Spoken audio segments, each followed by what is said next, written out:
Olá a todos, eu sou Lázaro de Oliveira, do Grupo de Noções de Direito Privado, desse projeto de extensão, e hoje eu vim tratar com vocês sobre nome civil. A gente vai conversar um pouquinho sobre o que é nome, o conceito de nome, os elementos do nome e também as possibilidades de modificação do nome. Então, pessoal, a primeira coisa que a gente precisa compreender é que o nome é uma forma de individualização da pessoa natural. Aí você vai me perguntar, o que é pessoa natural? Bem, pessoa natural é todo ser humano capaz de direitos e obrigações, mais especificamente na esfera civil. Então, pessoa humana é todo aquele sujeito de direito, direitos que decorrem de normas. Antes, pessoa natural era também chamado de pessoa física, mas hoje prefere-se o termo pessoa natural, pois é o mais correto, uma vez que abrange a personalidade da pessoa e não só o físico dela. Então, pessoa natural é todo ser humano capaz de direitos e obrigações. O nome serve para individualizar essa pessoa. E o conceito de nome é justamente isso, uma forma de individualização da pessoa natural. Ou seja, uma forma de distinguir as pessoas. E isso tem um objetivo claro, que é a pessoa como indivíduo, como Estado, tem interesse na individualização da pessoa, tem interesse na distinção entre as pessoas. Então a gente tem no nome um aspecto público na individualização dessa pessoa, que é o que? O Estado quer diferenciar as pessoas, saber distingui-las. E tem um aspecto privado também, pois a pessoa, cada um de nós, queremos podermos nos distinguir. Queremos ter um nome próprio, algo que nos distingue. Tanto que o nome é um direito de personalidade. Ele é um dos fatores que nos diferencia dos demais, junto com o estado civil, com o domicílio, etc. Então, uma vez que a gente compreendeu o que é o nome, que é essa forma de individualizar a pessoa, desde o seu nascimento e mesmo após sua morte, pois o nome continua sendo protegido mesmo após a morte. Só pensar em grandes nomes como Nelson Rodrigues, Guimarães Rosa, Juscelino Kubitschek. Uma vez visto tudo isso, a gente pode falar dos elementos do nome. Um nome, em regra, é dividido em duas partes: o prenome e o sobrenome. E o prenome, ele é a primeira parte desse nome. Então, José, Maria, Augusto, Armando, Helena, ele pode ser simples ou composto, em alguns casos até triplo. E ele é escolhido pelos pais. A segunda parte do nome, então vejam bem, a gente normalmente chama o prenome de nome. Então, por exemplo, qual é o seu nome? José. Bem, esse é o seu prenome. O seu nome é composto pelo prenome e o sobrenome. O sobrenome é o nome de família, também chamado de patronímico. Ele designa a origem familiar da pessoa e não é escolhido pelos pais. Ou seja, os pais já têm um patronímico, já têm sobrenomes. Eles podem até decidir quais sobrenomes colocarem no filho. Se de ambos os pais, se apenas de um, mas eles não podem criar um sobrenome. E essas são as duas partes que compõem um nome. o prenome, que pode ser simples ou composto, e o sobrenome. Aí a pessoa pode ter, em regra, a pessoa tem dois, é composto de dois sobrenomes, mas pode haver mais. Então, além disso, existe um terceiro elemento que é particular a determinadas pessoas, que é o que a gente chama de agnome, ou sinal distintivo, que é aquela partícula acrescentada ao final do nome para diferenciar as pessoas da mesma família que têm o mesmo nome. Então é quando você vê uma pessoa que tem no final do nome neto, júnior, filho, sobrinho, apesar de sobrinho não ser muito comum, tem também. Vamos esclarecer tudo isso, prenome, sobrenome e agnome, com um exemplo. José Severino Cabral da Silva Neto. Qual é o prenome? Qual é o nome dele? É José Severino Cabral da Silva Neto. Qual é o prenome dele? É um prenome duplo, composto. José Severino. Qual é o sobrenome dele? É Cabral da Silva. Ou seja, é composto de duas partículas, o Cabral e o da Silva. E por fim a gente tem o agnome, que é o sinal distintivo, Neto. Então o avô dele se chamava José Severino Cabral da Silva. E para distingui-lo do avô, foi adicionado ao final o agnome Neto. Então, uma vez entendido esses elementos, né, o nome dividido em regra em prenome e sobrenome, e em alguns casos específicos aliado ao agnome, a gente pode falar da regra do nome. O que rege o nome é a sua inalterabilidade, ou seja, a sua imutabilidade. A ideia é que você nasça com o nome e mantenha aquele nome ao longo da vida. Contudo, apesar dessa ser a regra, a gente tem inúmeras formas de modificação de nome ao longo da vida. Por isso que a gente fala de uma inalterabilidade relativa. Ou seja, em regra, eu nasço com um nome e vou morrer com ele. Contudo, ao longo da minha vida, existem diversos fatores que podem fazer com que eu modifique o meu nome. Então, a gente vai começar a tratar desses fatores. Então, eu nasço com um nome, mas quais são as possibilidades que eu vou ter ao longo da vida de alterar esse nome? E é disso que a gente vai falar agora. Como eu disse, são inúmeras, pois cada caso é específico e pode gerar a modificação do nome. Contudo, a gente vai tratar aqui dos mais importantes, daqueles que mais recorrentes, por assim dizer. A primeira possibilidade é a do erro gráfico. Bem, isso é algo bem simples de entender, não? Pois, por exemplo, um sobrenome italiano que tem uma grafia errada, faltou uma letra, faltou um T, faltou um S, aí a pessoa pede para ser modificado. Então, por exemplo, o sobrenome Zanetti. O escrivão do cartório colocou apenas um T. Aí a pessoa pede a modificação para colocar os dois T's, que são o correto.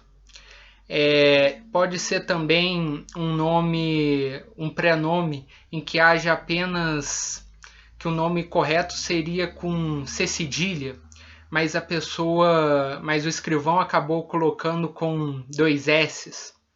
A gente vai lembrar aqui que erro gráfico é quando existe um erro que não é justificável por por origem, como por exemplo esses sobrenomes estrangeiros que acabam tendo algum erro, ou por um problema do cartório que colocou uma letra errada.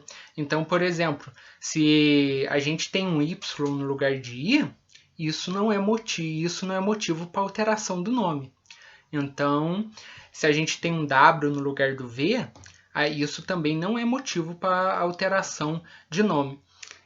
A gente está falando aqui realmente de um erro gráfico que o escrivão cometeu no momento, o escrivão ou até a pessoa que registrou cometeu no momento do registro.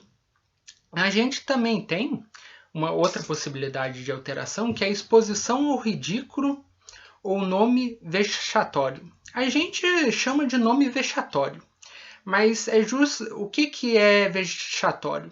É vexame, ou seja, expor a pessoa que tem aquele nome ao vexame, ao ridículo. Bem, hoje em dia isso já está mais, de certa forma, controlado, diminuído, pois o escrivão tem a prerrogativa de não registrar um nome que ele considera vexatório. É claro que se os pais realmente quiserem aquele nome, eles podem acionar a justiça, o judiciário, para o juiz avaliar se aquele nome é vexatório ou não. Contudo, o escrivão tem essa prerrogativa, mas ainda assim, se o escrivão não exercer dessa prerrogativa e essa pessoa sofrer ao longo da vida por esse nome, ela pode requerer a mudança desse nome. E a gente tem diversos casos de tentativas por parte dos pais de colocar nomes esdrúxulos. Exemplos desses nomes, apenas para mostrar a vocês alguns dos nomes que dificilmente aparecem, mas que ainda estão presentes nos cartórios, que alguns escrivãos se deparam com essas tentativas de registro. Alguns dos nomes são Ainda Bebes, Aeronauta, Barrigudinha, Galinha, Hidráulico, Horário, Justiça, Libertino, Lux, Ministério, Necessário. Gente, eu estou falando de nome, tá? Os pais tentaram registrar as pessoas com esses nomes. Necrotério, Oceano, Homenzinha, Ponto, Querubim, Recém-vindo, Remédio, Silêncio, Tranquilo, Última, Universo, Vírgula, Vitimado, Walter Disney, não é nem Walt Disney, é Walter Disney. Então, a gente percebe que são nomes que vão trazer um sofrimento, um constrangimento para a pessoa ao longo da vida. Pode ser um sofrimento no sentido de bullying, assédio moral, ou pode ser também constrangimentos no momento de até se apresentar para as pessoas. Caso esse nome realmente seja registrado, a pessoa pode requerer a mudança desse nome, comprovando que esse nome é vexatório. É lógico que existem casos e casos. Então, esses são exemplos esdrúxulos que eu dei. Contudo, cada nome, dependendo da criatividade da pessoa, pode ter uma conotação que gere esse constrangimento e acarrete a modificação do nome. Além do nome ridículo ou nome vexatório, além do nome vexatório ou exposição ao ridículo, a gente também tem a possibilidade de mudança no caso de gêmeos com o mesmo sobrenome. Então, o casal, a mulher tem gêmeos e tem o mesmo sobrenome, ela não pode, o casal, os pais não podem colocar o mesmo prenome nos gêmeos que já têm o mesmo sobrenome, pois assim eles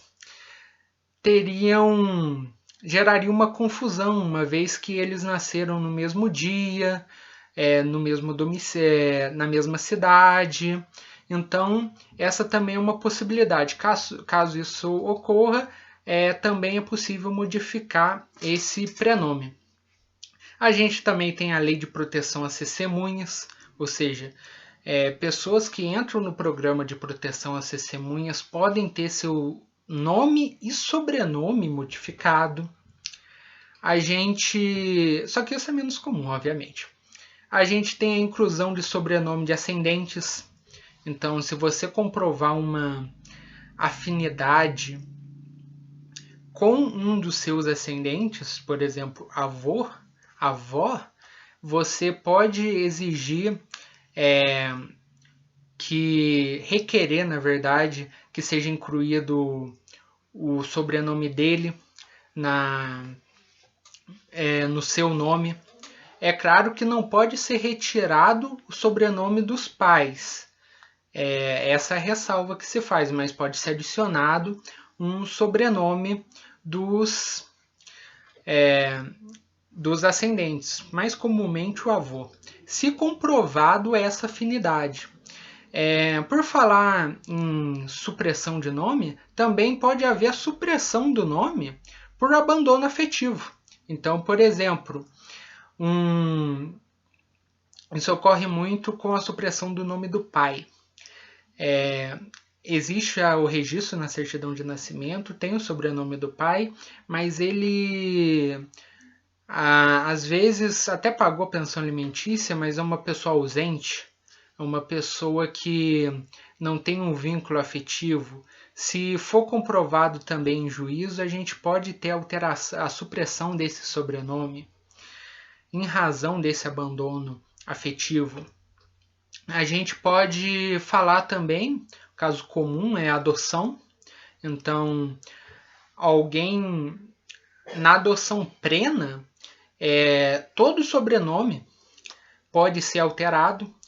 Para o sobrenome do adotado pode ser completamente alterado para ter o sobrenome dos adotantes, ou seja, daquelas pessoas que adotaram aquela criança ou adolescente.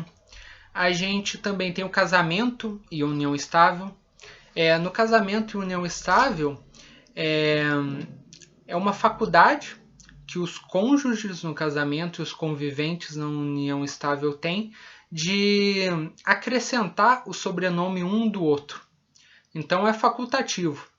Tanto ambos podem pedir a alteração de sobrenome, ou apenas um pode pedir essa alteração. Antes, como a sociedade tem grandes resquícios patriarcais, a regra era a mulher alterar seu sobrenome no casamento. Contudo, hoje em dia, isso já é passado. Ambos podem alterar o seu sobrenome e, se nenhum deles também quiser alterar, também isso é possível. Além disso, a gente também deve lembrar que, uma vez passada essa lógica patriarcal, aquela lógica de família fechada, a gente também tem a união homoafetiva, na qual os nomes também podem ser alterados, com os mesmos direitos da união estável e do casamento em relação ao nome. Então, se ambos quiserem alterar, é possível. Se nenhum deles quiser alterar também. E se apenas um deles quiser alterar, independentemente de qual, também é possível. E com o casamento também a gente pode falar do divórcio ou da viuvez, ou da separação de fato. Então, após a união estável, após o casamento, ninguém é obrigado a manter o sobrenome do ex-cônjuge, do falecido, do ex-convivente. Então, se houve alteração no casamento, na união estável, após o casamento e a união estável, esses sobrenomes podem ser retirados sem prejuízo algum. Também a gente pode falar do apelido público notório, que é outra forma de modificação de nome. Os casos mais famosos são Lula e a Xuxa. A Xuxa, o nome dela é Maria da Graça Meneghel. Contudo, ela sempre foi conhecida devido à carreira artística dela como Xuxa. Então ela requereu a adição do Xuxa ao seu nome, e isso foi concedido. Agora ela chama Maria da Graça Xuxa Meneghel. E também o caso do Lula. Devido à sua carreira política, ele ficou amplamente conhecido como Lula. E se o seu nome original era Luiz Inácio da Silva, foi adicionado Lula, tornando-se assim ele Luiz Inácio Lula da Silva. Então, veja bem que na adição do apelido público notório, o apelido vem entre o prenome e o sobrenome. Então, Maria da Graça Meneghel vira Maria da Graça Xuxa Meneghel, que Meneghel é o sobrenome. Luiz Inácio Lula da Silva, o Lula está entre Inácio da Silva, porque da Silva é o sobrenome. Bem, a gente também tem o caso mais famoso, por assim, de mudança de sobrenome, que é aquele caso que normalmente as pessoas comentam, como ninguém me avisou disso? Que é o caso do artigo 56 da Lei de Registros Públicos, que diz o seguinte: o interessado, no primeiro ano após ser atingida a maioridade civil, poderá, pessoalmente ou por procurador bastante, alterar o nome, desde que não prejudique os apelidos de família, averbando-se a alteração que será publicada pela imprensa. Ou seja, após você atingir a maioridade civil, que normalmente ocorre ao se completar 18 anos, você tem um ano para alterar o seu prenome. Veja bem, você não pode alterar o apelido de família, ou seja, você não pode alterar seu sobrenome. Contudo, você tem liberdade, dentro de um ano após alcançada a maioridade penal, de alterar seu prenome. Isso é algo muito falado, pois as pessoas pensam, já passou a oportunidade dentro desse um ano de eu alterar o meu prenome. Por exemplo, eu dei o nome de José Severino. Vamos dar outro exemplo. João Alberto da Silva. João Alberto da Silva quer mudar seu prenome para José Alberto da Silva. João para José. Ele pode fazer isso dentro de um ano após alcançar a maioridade penal, que é normalmente quando se completa 18 anos? Pode. Então isso é algo bem curioso, não muito praticado, pois as pessoas não têm esse conhecimento e também, na maioria das vezes, não querem fazer essa alteração. Contudo, existe essa possibilidade dentro do artigo 56 da Lei de Registros Públicos. E por fim, dos nomes da alteração de nome que tem suficiente importância no dia a dia, a gente pode citar o nome social. Nome social é o nome pelo qual pessoas transexuais, travestis ou outros preferem ser chamados no dia a dia, ao invés do seu nome registrado em cartório, que não reflete a sua identidade de gênero. Então a pessoa se identifica com outro gênero e quer ser chamado, quer utilizar um prenome que reflita esse gênero com o qual a pessoa se identifica. Então, no cartório está identificado com um gênero, por exemplo, masculino, mas essa pessoa se identifica com o gênero feminino. Então, ela pode requerer a alteração do nome para a criação do nome social, que é aquele nome que ela vai realmente utilizar no dia a dia, no trabalho, na escola ou em qualquer outro ambiente. Bem, então, uma vez dito isso, a gente encerra por aqui a lista de possibilidade de alteração de nome. Lembrando que a gente encerra a lista de possibilidades de alteração de nome que são mais relevantes no dia a dia. Mas, como eu disse, essa lista não é taxativa, ou seja, ela é inúmera. Existem diversas possibilidades de alteração de nome e isso pode ocorrer em diversos casos. Vai depender, é claro, do caso concreto.